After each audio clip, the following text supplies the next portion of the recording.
Le système français, c'est un faux système égalitariste. Et j'ai un ami qui dit d'ailleurs, la France est un système d'égalité dans l'éducation qui passe sa vie à faire des concours.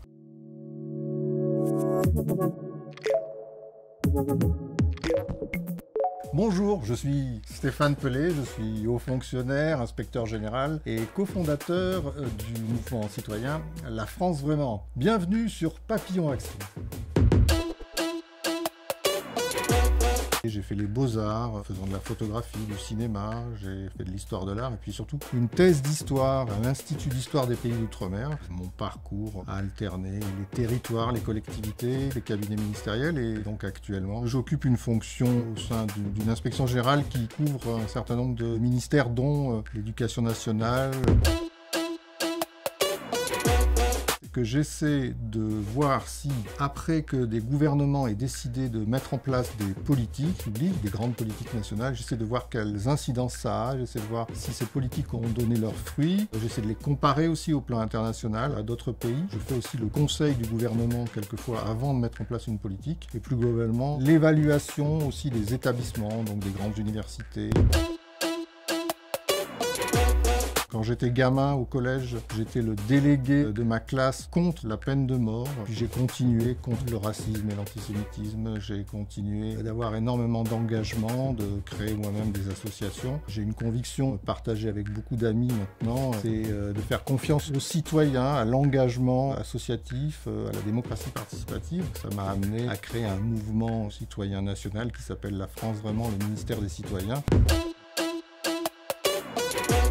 On va faire en sorte que le citoyen soit beaucoup plus associé à la décision publique. Nous allons réunir beaucoup d'associations lors d'un marathon des idées citoyennes sur des plateaux télé pour faire en sorte de mieux communiquer encore vers le grand public. Et puis, nous allons enfin réunir l'ensemble des associations de nos partenaires autour d'un appel pour un sommet citoyen. La diversité, c'est tout simplement accepter qu'on ne fait aucune différence a priori. Donc la diversité, c'est d'accepter chacun tel qu'il est. C'est l'idée de parler avec tout le monde, d'être capable de dialoguer quoi qu'il arrive. Dans mon parcours professionnel, la diversité, ça a consisté en particulier à faire confiance à tout le monde. J'ai eu la chance dans mon parcours d'être ce qu'on appelle un manager, c'est-à-dire d'avoir des équipes plus ou moins nombreuses, mais j'ai toujours considéré que tout le monde avait un rôle à jouer.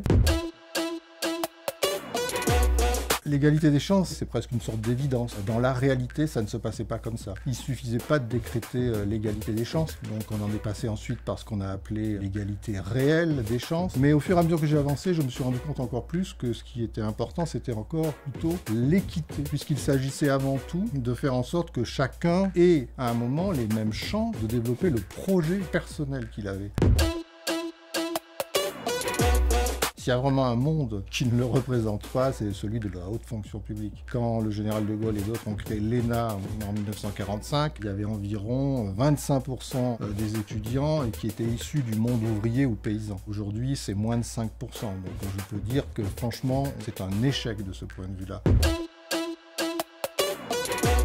Je pense que ce qu'il faut changer, c'est qu'il faut arrêter de faire un système éducatif qui n'est mis au profit que des 20% les meilleurs. Le système français, c'est un faux système égalitariste. Et j'ai un ami qui dit d'ailleurs, la France est un système d'égalité dans l'éducation qui passe sa vie à faire des concours. Si vous regardez dans les grands corps de l'État d'où viennent les gens, ils viennent quasi exclusivement de la région parisienne et toujours des mêmes milieux sociaux. J'ai qu'un conseil pour les jeunes, c'est de leur dire, dès qu'ils commencent à réfléchir, à s'ouvrir au monde, ils n'ont aucune comparaison à souffrir avec les gens plus âgés. Donc je pense qu'il faut qu'ils saisissent leur chance dès la première fois.